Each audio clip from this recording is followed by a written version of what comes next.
जय माता दी भक्तों। सबसे पहले यह समझ लो कि साधना कठिन तब लगती है जब हम उसे कठिन बना देते हैं। असल में साधना उतनी ही सहज है जितना सांस लेना, लेकिन हमारे भीतर का भटकाव हमें गहराई तक उतरने नहीं देता। दिन हो या रात, सुबह हो या शाम, समय का कोई बंधन मत रखो, क्योंकि आत्मा पर समय का कोई प्रभाव नहीं है। जब भी तुम्हें खाली समय मिले बस चुपचाप सीधे लेट जाओ। तकिया मत लगाओ, क्योंकि तकिया सिर को ऊपर उठा देता है और आज्ञा चक्र से मन फिसल जाता है।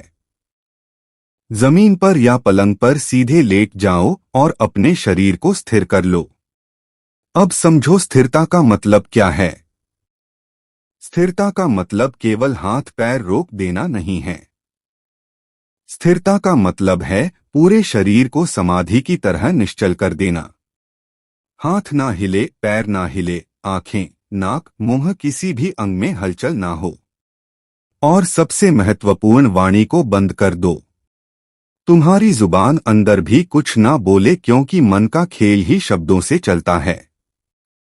जब शब्द बंद हो जाते हैं तभी मौन का द्वार खुलता है। अब तुम्हारा अगला कदम है आज्ञा चक्र पर मन को स्थापित करना। आज्ञा चक्र कहाँ है? यह तो तुम जानते ही हो। भौं के बीच में, जहां से तुम्हारी तीसरी आंख का रहस्य शुरू होता है। यही वह द्वार है जो साधक को भीतर और बाहर दोनों संसारों का साक्षी बना देता है। तुम्हें केवल इतना करना है कि अपने मन की दृष्टि वहां टिकानी है। कोई जोर मत लगाना। बस जैसे कोई बच्चा आसमान की ओर देखता है वैसे ही देखना है।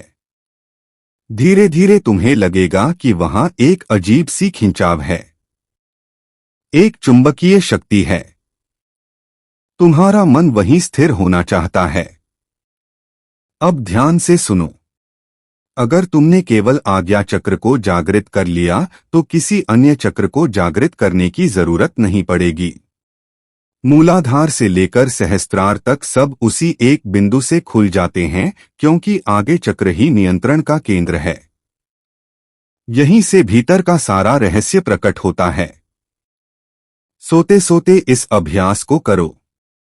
जब शरीर नींद की ओर जाता है और चेतना आधी जागी रहती है, तब यह साधना सबसे सरल हो जाती है, क्योंकि शरीर ढीला पड़ जाता है और मन का आधा बोझ हट जाता है।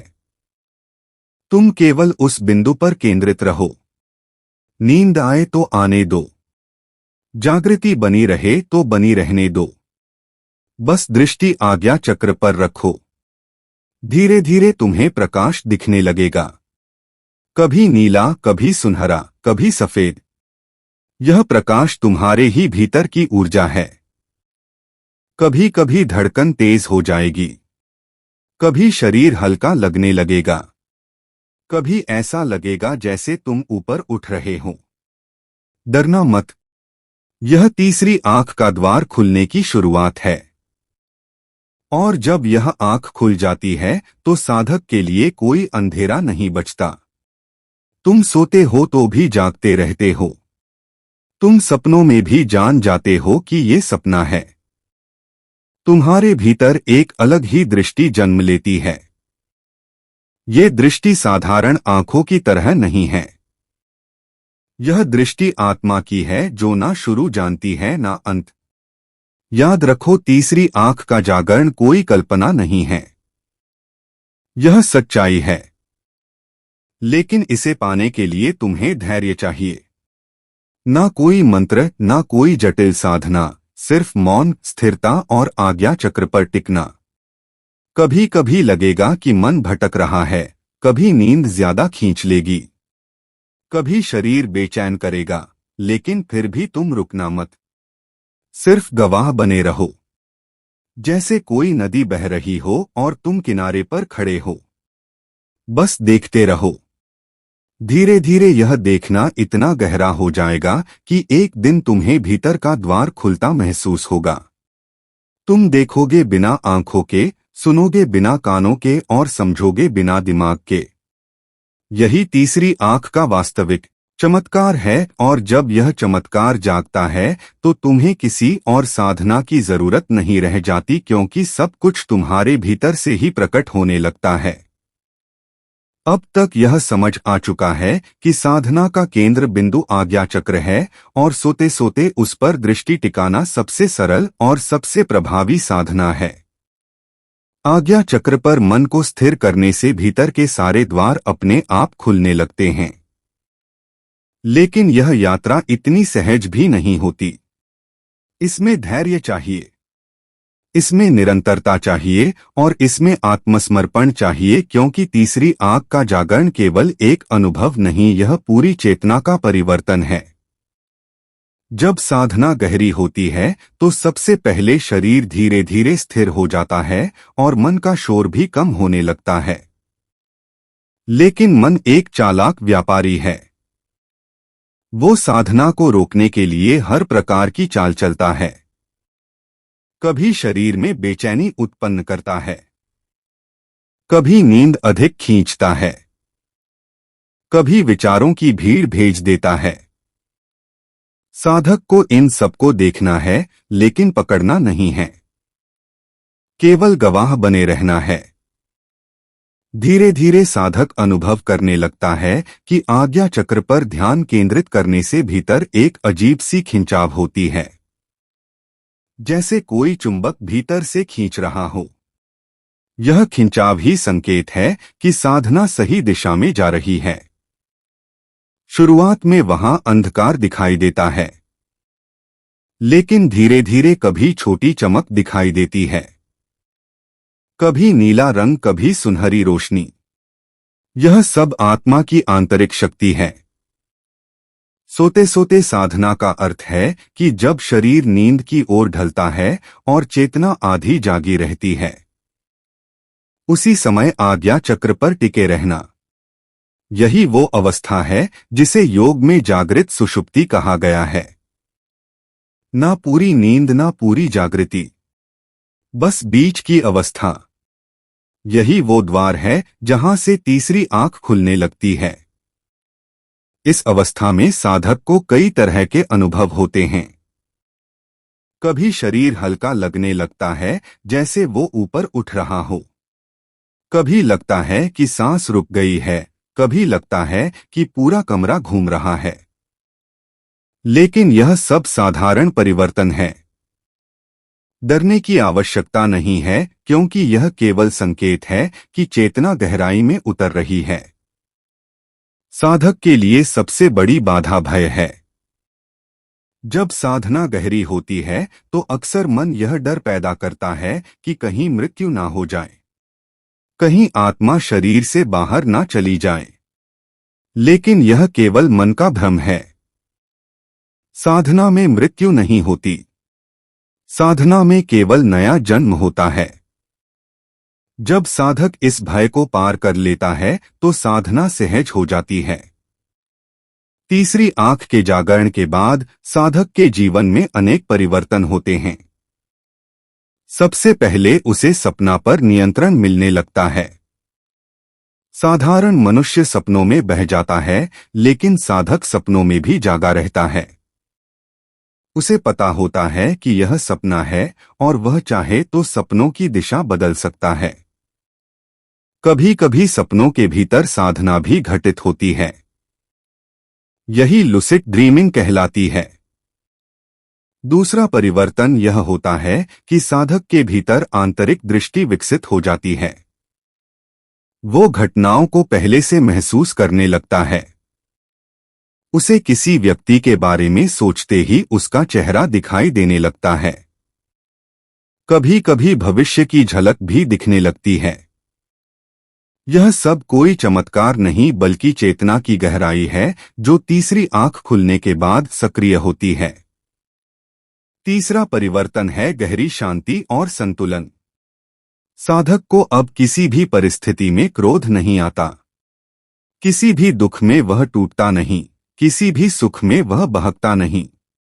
उसके भीतर एक ऐसा मौन होता है जो शब्दों से परे है। यह मौन वही है जिसे ऋषियों ने समाधि कहा है। यही मौन असली आनंद है। समझने वाली बात यह है कि तीसरी आंख का जागरण अचानक नहीं होता।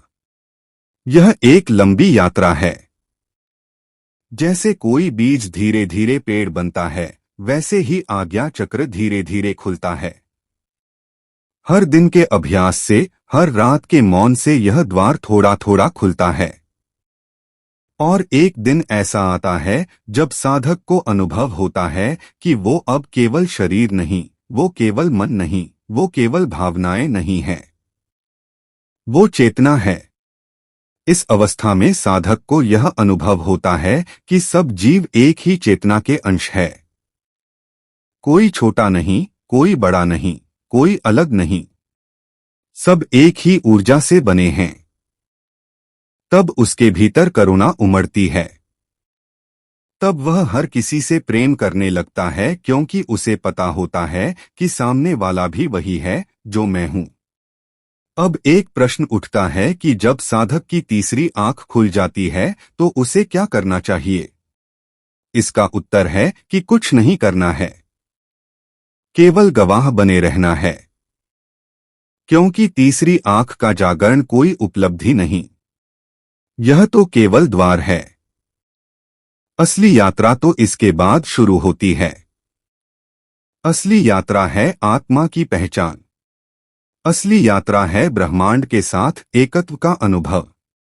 छोटे छोटे साधना का सबसे बड़ा लाभ यह है कि इसमें कोई प्रयास नहीं करना पड़ता। नींद अपने आप आती है और साधक अपने आप गहराई में उतर जाता है। यह सहज मार्ग है और यही कारण है कि ऋषि मुनियों ने इसे सबसे श्रेष्ठ साधना कहा है। अब इस साधना को और गहराई से समझो। जब तुम रात को सोने जाओ तो पहले शरीर को ढीला छोड़ दो, सांसों को शांत कर लो, आंखें बंद कर लो और मन को भौं के बीच स्थिर कर दो। अगर विचार आते हैं तो आने दो, यदि नींद आती है तो आने दो, यदि प्रकाश दिखाई देता है तो देखने दो। तुम्हारा काम केवल गवाह बने रहना है। ना रोकना है, ना पकड़ना है, ना बदलना है। धीरे धीरे यह देखने की आदत बन जाएगी। एक दिन तुम्हें अनुभव होगा कि तुम सो भी रहे हो और जाग भी रहे हो। तुम्हारा शरीर तो सो रहा है, लेकिन तुम्हारी चेतना जाग रही है। यही अवस्था तीसरी आंख का असली अनुभव है। यही वो क्षण है जब साधक समझता है कि वो केवल शरीर नहीं, वो अनंत चेतना है। इस अनुभव के बाद जीवन वैसा नहीं रहता जैसा पहले था। अब हर वस्तु जीवंत लगती है। हर पेड़, हर फूल, हर नदी, हर आकाश एक ही ऊर्जा से भरा दिखाई देता है। साधक समझता है कि वो ऊर्जा वही है जो मुझ में है और यही अद्वैत का अनुभव है। यही योग का अंतिम सत्य है। जब यह अनुभव स्थिर हो जाता है तो साधक को अब कुछ पाने की इच्छा नहीं रहती, ना धन की, ना पद की, ना की। अब उसे केवल आत्मा का सुख चाहिए और आत्मा का सुख बाहर से नहीं मिलता। आत्मा का सुख केवल भीतर से प्रकट होता है। यही सुख ही परमानंद है। यह यात्रा कभी खत्म नहीं होती, यह निरंतर चलती रहती है। साधक जितना भीतर उतरता है उतना ही नया संसार खुलता है। जितना गहरा उतरता है उतना ही बड़ा प्रकाश मिलता है। और यह प्रकाश अंतहीन है। यही तीसरी आंख का असली चमत्कार है। यह कोई रहस्य या अंधविश्वास नहीं है, बल्कि विज्ञान है। प्राचीन भारतीय योग विज्ञान है। जब यह चक्र जागृत होता है तो इंसान की सोचने, समझने और महसूस करने की शक्ति कई गुना बढ़ जाती है। उसे ऐसी अनुभूतियां होने लगती हैं जो सामान्य लोगों को नहीं होती। वो दुनिया को एक अलग नजरिए से देखना शुरू कर देता है। उसकी आत्मिक शक्तियां जागृत होने लगती है और जीवन पूरी तरह से बदलने लगता है। आज्ञा चक्र हमारे शरीर के 7 चक्रों में से छठा चक्र है। यह हमारी दोनों भावों के बीच में स्थित है। इसे हमारे शरीर का कमांड सेंटर कहा जाता है। जिस तरह कंप्यूटर का सीपीयू सभी कामों को कंट्रोल करता है, ठीक उसी तरह आज्ञा चक्र हमारे शरीर और मन के सभी कार्यों को नियंत्रित करता है। जब यह चक्र सक्रिय होता है तो हमारी अंतर्ज्ञान शक्ति तेज हो जाती है। हमें भविष्य में होने वाली घटनाओं का आभास होने लगता है। हमारी सूझबूझ बढ़ जाती है और निर्णय लेने की क्षमता में सुधार होता है। आज्ञा चक्र के जागरण के लिए सबसे प्रभावी तरीका है एक विशेष मुद्रा का अभ्यास। इस मुद्रा को करने का तरीका बहुत सरल है। बस आपको सामान्य प्रणाम मुद्रा की जगह अपने हाथों को इस तरह रखना है कि आपके अंगूठों का ऊपरी भाग आज्ञा चक्र यानी भों के बीच वाले स्थान पर लगे। इस स्थिति में आपकी उंगलियां ऊपर की ओर सीधी रहेंगी और हथेलियां आपस में जुड़ी रहेंगी। यह मुद्रा देखने में साधारण लग सकती है, लेकिन इसका प्रभाव बहुत गहरा है। जैसे ही आप यह मुद्रा बनाते हैं, आपके आज्ञा चक्र पर दबाव पड़ता है और वह सक्रिय होना शुरू हो जाता है। शुरुआत में आपको हल्की सनसनाहट या गर्मी महसूस हो सकती है। कुछ लोगों को इस स्थान पर हल्का दबाव या खिंचाव महसूस होता है। यह सभी संकेत है कि चक्र सक्रिय हो रहा है।